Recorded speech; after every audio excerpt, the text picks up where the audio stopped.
Assalamu alaikum qadirdan izləyicilər. Polşanın qarlı və soğuk havasından hemməňize gəzginjek salam. Türkmenistan raýatlaryna hem Türkiýanyň raýatlaryna geçmiş bolsun diýeli. Bugünkü bolan Türkiýedäki ýetitireme, ulug ýetitireme boldy. Ölenleriň sany, wepat edenleriň sany 1000-a ýakynlaşyp barýar we ýaralılar da kam. Şoň üçin dikkatli bolun, äge bolun. Allahyň acil şifa bersin. Kıstar vakta oňatlaşsınlar ýaralarym.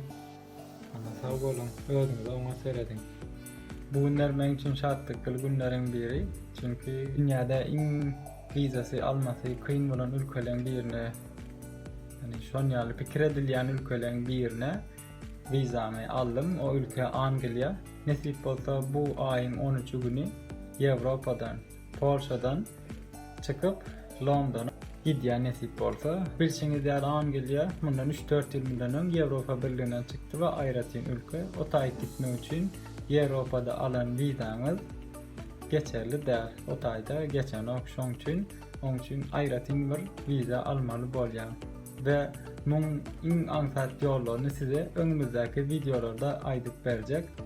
Diýişimli men üçin bir şatlyk günler bu günler.